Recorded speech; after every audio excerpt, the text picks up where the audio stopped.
Hello everyone, this is Janvi and welcome to study seed. आज हम class 10 civics chapter 4 का topic 3 पढ़ेंगे, that is national parties. अब national level की जो पार्टीज होती हैं, जो कंट्री लेवल की पार्टीज हैं, उनके बारे में हम आज के वीडियो में डिस्कस करेंगे। सबसे पहली बात, नेशनल पार्टी है क्या? अ national party is a political party that has influence all over the country. ऐसी पार्टी, ऐसी पॉलिटिकल पार्टी जो पूरे नेशनल लेवल पे जो डोमिनेट कर रही हो, वो नेशनल पार्टी है, जिसे सभी लोग डिफरेंट स्टेट्स जो हैं वो जिस नेशनल पार्टी को एक्सेप्ट कर रहे हो, उसे चूज कर रहे हो, सिलेक्ट कर रहे हो अपनी गवर्नमेंट फॉर्म करने के लिए, जो वोटर्स जिस पॉलिटिकल पार्टी को डिफरेंट स्टेट्स में सबसे ज्यादा प्रेफरेंस दे रहे हो, वो पॉलिटिकल पार्टी नेशनल पार्टी कहलाई जाती है, जिसमें इतनी कैपेबिलिटी है कि वो नेशनल गवर्नमेंट यानी यूनियन गवर्नमेंट बना सकती है और कंट्री का पूरा एडमिनिस्ट्रेशन संभाल सकती है। तो वो होती है national party. Criteria for a national party, अब किसी भी पॉलिटिकल पार्टी को नेशनल पार्टी बनने के लिए कुछ क्राइटेरियाज फुलफिल करने पड़ते हैं। कौन से criteria? A party is recognised as a national party if it secures at least 6% of valid votes in Lok Sabha और assembly elections in 4 or more states and wins at least 4 seats in लोक सभा। अब एक पॉलिटिकल पार्टी जो होती है उसे national party तब कहा जाता है जब वो पॉलिटिकल पार्टी यानी कोई पॉलिटिकल पार्टी है, for example A political party है। अब इस पॉलिटिकल पार्टी ने क्या किया, या तो लोकसभा में 6% वोट्स जीत लिए, 6% वोट्स हासिल कर लिए, या तो ए पार्टी ने लोकसभा इलेक्शंस में यानी कि एमपीज की जो पोजीशन होती है, मेंबर ऑफ पार्लियामेंट्स वाली जो पोजीशन होती है, उसके तौर पे ये इस पार्टी का एक कैंडिडेट खड़ा हुआ है इलेक्शंस में और उसने 6% वोट्स हासिल कर लिए, तो ये नेशनल पार्टी की कैटेगरी में आ सकता है। अगर लोकसभा में 6% वोट्स नहीं हासिल कर पाया है तो कोई बात नहीं, चार या फिर 4 से ज्यादा स्टेट्स जो हैं, 4 या 4 से ज्यादा जो स्टेट्स हैं, उसमें जो एमएलएस के इलेक्शंस होते हैं यानी कि स्टेट असेंबली के जो इलेक्शंस होते हैं, उसमें इसे 6% वोट्स मिल जाएं तो वो भी इनफ है। यानी कि 4 या 4 से ज्यादा स्टेट्स में जब इसे 6% वोट्स मिल रहे हैं इस पॉलिटिकल पार्टी को, तो वो क्या कहलाई जाएगी? National party. साथ ही साथ लोकसभा में 4 सीट्स मिलनी चाहिए। लोकसभा की टोटल 545 सीट्स होती हैं, जिनमें से 2 नॉमिनेटेड सीट्स होती हैं एंड रिमेनिंग 543 नॉर्मल सीट्स होती हैं हमारी, जहां पे स्टेट और यूनियन टेरिटरीज के जो कैंडिडेट्स हैं वो इलेक्ट होके आते हैं। तो टोटल 545 सीट्स होती हैं, जिनमें से 4 सीट्स लोकसभा की किसी एक पॉलिटिकल पार्टी को मिल जाए और 6% वोट्स मिल जाए लोकसभा इलेक्शंस में, तो वो पॉलिटिकल पार्टी नेशनल पार्टी की कैटेगरी में आ जाती है। अगर लोकसभा में 6% वोट्स हासिल नहीं कर पा रही है तो असेंबली इलेक्शंस जो है उसमें 6% वोट्स मिल जाएं और 4 सीट्स मिल जाएं लोकसभा में, तो भी वो पॉलिटिकल पार्टी नेशनल पार्टी कहलाई जाएगी। मेजर नेशनल पार्टीज, अब इंडिया की मेजर नेशनल पार्टीज कौन कौन सी हैं? फॉर एग्जांपल सबसे पहली है इंडियन नेशनल कांग्रेस, जिसे आईएनसी भी कहा जाता है, इंडियन नेशनल कांग्रेस। ये हमारी नेशनल पार्टी में से एक है। फाउंडेड इन 1885 में इंडियन नेशनल कांग्रेस बनाई गई थी। Played a major role in India's freedom struggles, और इंडिया के फ्रीडम स्ट्रगल्स में सबसे ज्यादा इंपॉर्टेंट रोल इसी कांग्रेस पार्टी का हमें देखने को मिला। यानी कि इंडियन कांग्रेस पार्टी जो है, उसी के साथ हमारे ज्यादातर फ्रीडम फाइटर्स जो हैं वो उसी पार्टी के अंडर में रह के काम कर रहे थे। फ्रीडम स्ट्रगल्स जो हमें देखने को मिल रहे थे, इंडिपेंडेंट स्ट्रगल्स जो चल रहे थे, इंडिपेंडेंस के लिए जो स्ट्रगल्स करे जा रहे थे, जो हमारे फ्रीडम फाइटर्स थे, जो नेशनलिस्ट लीडर्स थे, वो सब इंडियन नेशनल कांग्रेस से जुड़े हुए थे और इंडियन नेशनल कांग्रेस के ही अंडर में रह के सारे काम कर रहे थे। कंट्री को इंडिपेंडेंस दिलाने के लिए स्ट्रगल्स कर रहे थे हमारे नेशनलिस्ट लीडर्स जो इंडियन नेशनल कांग्रेस से जुड़े हुए थे। अब इंडियन नेशनल कांग्रेस की वजह से इंडिया जो है वो इंडिपेंडेंट हो पाया। Support secularism and welfare of weaker sections, अब जो इंडियन नेशनल कांग्रेस है वो सेक्युलरिज्म को सपोर्ट किया करती थी, यानी कि सभी धर्म इक्वल हैं, किसी भी धर्म को ज्यादा प्रायोरिटी नहीं दी जाएगी, किसी भी धर्म को, किसी भी रिलीजन को हम टॉप मोस्ट प्रायोरिटी नहीं देंगे, किसी को लीस्ट नहीं मानेंगे। सारे धर्म, सारे रिलीजन इक्वल हैं हमारी नजर में, ऐसा मानना है। ऐसी आइडियोलॉजी है किसकी? इंडियन नेशनल कांग्रेस की। ऐसी आइडियोलॉजी थी, क्योंकि आज जो हम कांग्रेस देख रहे हैं वो अलग है, और ये जो कांग्रेस थी उस टाइम पीरियड पे, वो कांग्रेस खत्म हो चुकी है। 20th सेंचुरी में ही ये वाली जो इंडियन नेशनल कांग्रेस है वो खत्म हो गई थी, डिसबैंड हो गई थी, और उसके बाद दूसरी कांग्रेस बन के आई है इंदिरा गांधी के टाइम पीरियड से। वो कांग्रेस जो है आज के टाइम पे हम देखते हैं। तो जो इंडिया के नेशनल स्ट्रगल्स चल रहे थे उसमें इंपॉर्टेंट रोल रहा इंडियन नेशनल कांग्रेस का, साथ ही साथ सेक्युलरिज्म को ये पार्टी सपोर्ट करती है और वीकर सेक्शंस के अपलिफ्टमेंट के लिए ये पार्टी अपनी डिमांड्स रखती है। यानी ये जो इंडियन नेशनल कांग्रेस थी वो क्या करती थी, वीकर सेक्शंस के अपलिफ्टमेंट के लिए बातें किया करती थी। वीकर सेक्शन जो है, डिसएडवांटेज पीपल जो है, जो बैकवर्ड सेक्शन है, उनके अपलिफ्टमेंट के लिए काम किया करती थी इंडियन नेशनल कांग्रेस, साथ ही साथ सेक्युलरिज्म को सपोर्ट किया करती थी। तो इंडियन नेशनल कांग्रेस एक हमारी नेशनल पार्टीज में से एक थी।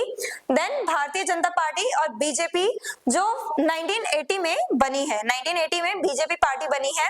Promotes cultural nationalism. Cultural nationalism यानी कि हम सभी कल्चर को, सभी सोशल ग्रुप्स को इक्वल मान रहे हैं, हम सभी कल्चर्स को एक्सेप्ट कर रहे हैं, सभी के आइडेंटिटीज को हम रिकॉग्नाइज कर रहे हैं और नेशन की यूनिटी को लेकर के हम काम कर रहे हैं। तो कल्चरल नेशनलिज्म ये आइडियोलॉजी है बीजेपी की, यानी कि डाइवर्सिटी जो है, इतनी ज्यादा हमारी कंट्री में डाइवर्सिटी जो है उसको मेंटेन करने की कोशिश करती है बीजेपी। यानी कि बीजेपी की क्या आइडियोलॉजी है कि हमारी नेशनल यूनिटी बनी रहे, यानी कि हमारे जो डिफरेंट कल्चर्स हैं वो यूनाइटेड रह पाए हमारे ही कंट्री में। Believes in strong central government, और बीजेपी का मानना ये है कि स्ट्रॉन्ग गवर्नमेंट होनी चाहिए, सेंट्रल गवर्नमेंट जो है उसे थोड़ी एक्स्ट्रा पावर मिलनी चाहिए, जो है भी इंडिया में हमें एक्स्ट्रा पावर देखने को मिलती है सेंट्रल गवर्नमेंट के पास, क्योंकि सेंट्रल गवर्नमेंट को इंटरनेशनल अफेयर्स भी हैंडल करने पड़ते हैं। Then third one is Bahujan Samaj party और BSP. Bahujan Samaj party founded in 1984 में ये पार्टी बनाई गई थी, Bahujan Samaj party. Represents Dalits, Adivasis and backward classes. अब बहुजन समाज पार्टी क्या करती है, जो बैकवर्ड क्लासेस हैं, जो डिसएडवांटेज पीपल हैं, लो कास्ट के पीपल हैं, जिन्होंने बहुत ज्यादा सफर किया है पास्ट में, जैसे दलित्स जो हैं, दलित्स हो गए, आदिवासीज यानी कि ट्राइबल कम्युनिटीज हो गई, और जो दूसरे बैकवर्ड सेक्शंस हैं उनके अपलिफ्टमेंट के लिए बात करती है कौन, बहुजन समाज पार्टी। ये डॉक्टर बी आर अंबेडकर के प्रिंसिपल्स पे, डॉक्टर बी आर अंबेडकर के आइडियोलॉजी पर बेस्ड है बहुजन समाज पार्टी, जो दलित्स के अपलिफ्टमेंट के लिए काम करती है। तो अभी हमने नेशनल पार्टीज में 3 पार्टीज देखी। सबसे पहले इंडियन नेशनल कांग्रेस जो डिसबैंड हो चुकी है 20th सेंचुरी में ही, फिर Bharatiya Janata party and then Bahujan Samaj party. अब next party is, now the next one is Communist Party of India, Marxist और CPIM, formed in 1964। अब 1964 में CPIM communist party of India ये बनाई गई 1964 में। बिलीव्स इन सोशलिज्म, यानी कि सोशलिज्म कौन सी आइडियोलॉजी है, जहां पे हमारा मानना ये रहता है कि जो स्टेट है, जो गवर्नमेंट है, वो लोगों के वेलफेयर के लिए काम करे, कैपिटलिस्ट सिस्टम को छोड़ के जो वीकर सेक्शन है उसके अपलिफ्टमेंट के लिए, सोसाइटी में अपलिफ्टमेंट के लिए, सोशल सेक्शंस के अपलिफ्टमेंट के लिए गवर्नमेंट पॉलिसीज बनाए, लॉज बनाए। तो ये आइडियोलॉजी है सोशलिज्म की, जहां पे हम चाहते हैं कि गवर्नमेंट इक्वालिटी प्रोवाइड करे, एक इगैलिटेरियन सोसाइटी बनाए जहां पे कोई भी रिच या पुअर ना हो, सभी इक्वल हो, यानी क्लासलेस सोसाइटी चाहते हैं, सोशलिज्म वाली आइडियोलॉजी। तो सोशलिज्म को सपोर्ट करते हैं कौन, communist party of India, Marxist. अब ये जो मार्क्सिस्ट है इससे पता चल रहा है कि ये मार्क्सिज्म जो आइडियोलॉजी है उससे इंस्पायर हो रखे हैं। अब मार्क्सिज्म आइडियोलॉजी किसने दी है, कार्ल मार्क्स ने। अब कार्ल मार्क्स जो है उन्होंने मार्क्सिज्म आइडियोलॉजी दी और ये चाहते थे कि क्लासलेस सोसाइटी हो, यानी कोई भी रिच ना हो, कोई भी पुअर ना हो, सभी लोग इक्वल हो सोसाइटी में, यानी कि हम इक्वालिटी प्रोवाइड करें, इकोनॉमिक इनइक्वालिटीज जो है उन्हें भी हम खत्म करें। तो ये चाहते थे कार्ल मार्क्स और उसी बेसिस पे इन्होंने ये मार्क्सिज्म आइडियोलॉजी प्रोवाइड की है। और मार्क्सिज्म आइडियोलॉजी पर ही based communist party of India, Marxist यानी CPIM, ये जो पार्टी है ये बेस्ड है इसी मार्क्सिज्म आइडियोलॉजी पे, जिसे हम सोशलिज्म भी कह सकते हैं। Strong support in Kerala, West Bengal and Tripura. अब ये जो पार्टी है, ये पार्टी भी नेशनल पार्टी है, यानी ये क्राइटेरिया फुलफिल करती है, जो क्राइटेरिया हमने देखा था कि 6% वोट्स चाहिए होते हैं लोकसभा में, या फिर 6% वोट्स 4 या 4 से ज्यादा असेंबली इलेक्शंस में हमें मिल जाए, डिफरेंट स्टेट्स के 4 या 4 से ज्यादा स्टेट्स के असेंबली इलेक्शंस में हमें 6% वोट्स मिल जाएं और 4 सीट्स मिल जाएं लोकसभा में। तो वो क्राइटेरिया भी ये पार्टी फुलफिल करती है। और ज्यादातर इसका जो स्ट्रॉन्ग सपोर्ट है वो कहां से आता है, केरला, वेस्ट बंगाल और त्रिपुरा, इन 3 स्टेट्स में सबसे ज्यादा इस पार्टी को सपोर्ट मिल पाता है। Fifth party is communist party of India. अब कम्युनिस्ट पार्टी ऑफ इंडिया ये बनी 1925 में और बाद में इसी पार्टी में स्प्लिट हुआ, इसी पार्टी से communist party of India, Marxist, ये पार्टी अलग हुई।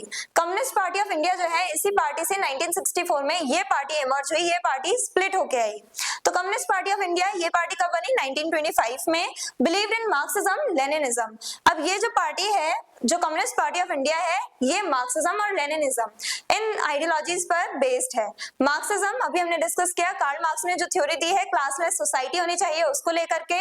देन लेनिनिज्म, ये व्लादिमीर लेनिन जो है उन्होंने ये आइडियोलॉजी दी है लेनिनिज्म, जिसमें वो चाहते हैं कि कैपिटलिज्म जो है उसे हम अपोज करें, सोसाइटी के वेलफेयर के लिए गवर्नमेंट काम करे, लॉस पॉलिसीज बनाए, वही आइडियोलॉजी है लेनिनिज्म। तो मार्क्सिज्म लेनिनिज्म इस पर बेस्ड है communist party of India. Supports workers and farmers rights. अब जो वीकर सेक्शन है हमारी सोसाइटी का, यानी कि जो वर्कर्स हैं, जो स्मॉल इंडस्ट्रीज में काम करते हैं, वर्कर्स को बहुत ज्यादा एक्सप्लॉइट किया जाता है, वर्कर्स जो है उन्हें बहुत ज्यादा सफर करना पड़ता है डिफरेंट प्रॉब्लम से, तो वर्कर्स की सिचुएशन भी हमारी सोसाइटी में खराब है। साथ ही साथ फार्मर्स जो है वो भी इकोनॉमिकली बैकवर्ड सेक्शन से आते हैं, फार्मर्स की भी उतनी ज्यादा इनकम नहीं होती, काफी सारे फार्मर्स प्रॉब्लम्स में होते हैं, बहुत ज्यादा सफर करते हैं, इसी वजह से अल्टीमेटली हमें फार्मर्स सुसाइड भी देखने को मिलते हैं, सुसाइड केसेस भी देखने को मिलते हैं। तो फार्मर्स और वर्कर्स ये हमारी सोसाइटी के वीकर सेक्शंस हैं और इनके अपलिफ्टमेंट के लिए ये पार्टी काम करती है और लॉज एंड पॉलिसीज बनाने की डिमांड करती है, communist party of India. Last party is Nationalist Congress Party और NCP, founded in 1999। Nationalist Congress Party ये जो पार्टी है ये 1999 में बनी। Supports democracy, डेमोक्रेसी या डेमोक्रेटिक आइडियल्स जो है इन्हें सपोर्ट करती है, जैसे इक्वालिटी, लिबर्टी, फ्रेटर्निटी, सेक्युलरिज्म, ये सारी आइडियोलॉजी को फॉलो करती है। इन सभी पर बेस्ड है ये नेशनलिस्ट कांग्रेस पार्टी, यानी ये जो पार्टी है वो डेमोक्रेसी या कह रहे डेमोक्रेटिक आइडियल्स को सपोर्ट करती है। Strong base in Maharashtra. अब ये पॉलिटिकल पार्टी जो है इसने भी वो क्राइटेरिया फुलफिल किया है, लेकिन इसका सबसे ज्यादा स्ट्रॉन्ग बेस कहां से मिलता है? इसे महाराष्ट्र से। महाराष्ट्र में सबसे ज्यादा सपोर्ट दिया जाता है इस पार्टी को। तो आज के वीडियो में हमने क्या डिस्कस किया? Different national parties. अब नेशनल पार्टी क्या होती है? एक क्राइटेरिया हमने सेट कर रखा है, तो वो क्राइटेरिया जो भी पार्टी फुलफिल करती है, उस क्राइटेरिया को जो भी पार्टी पूरा फुलफिल करती है, वो पार्टी, वो पॉलिटिकल पार्टी नेशनल पार्टी की कैटेगरी में आ जाती है। अब क्राइटेरिया क्या है? सबसे पहली बात, आपके पास लोकसभा में 4 सीट्स होनी ही चाहिए। 545 सीट्स होती हैं टोटल, जिनमें से 4 सीट्स आपको मिलनी चाहिए लोकसभा में। देन आपको लोकसभा में या तो 6% वोट्स मिल जाएं, या फिर 4 या 4 से ज्यादा स्टेट के असेंबली इलेक्शंस में आपको 6% वोट्स मिल जाएं, तो आपकी जो पॉलिटिकल पार्टी है वो नेशनल पार्टी की कैटेगरी में आ जाती है। फिर हमने देखी डिफरेंट पॉलिटिकल पार्टीज, इंडिया की जो डिफरेंट नेशनल पार्टीज हैं उन्हें हमने डिस्कस किया, उनकी आइडियोलॉजी को हमने डिस्कस किया, ये देखा कौन से ईयर में कौन सी पॉलिटिकल पार्टी बनी, किस आइडियोलॉजी पे बेस्ड है, किस टाइप से वो काम कर रही है, वो सब हमने आज के वीडियो में डिस्कस किया। आज हमने 6 मेजर नेशनल पॉलिटिकल पार्टीज के बारे में जाना। I hope everything is clear. और अगर आपको इस चैप्टर के डिटेल नोट्स चाहिए तो हमारी वेबसाइट studyseed.net पे विजिट करें, लिंक डिस्क्रिप्शन बॉक्स में दिया गया है। मिलते हैं नेक्स्ट वीडियो में नेक्स्ट टॉपिक के साथ। Stay curious, stay consistent. Thank you very much.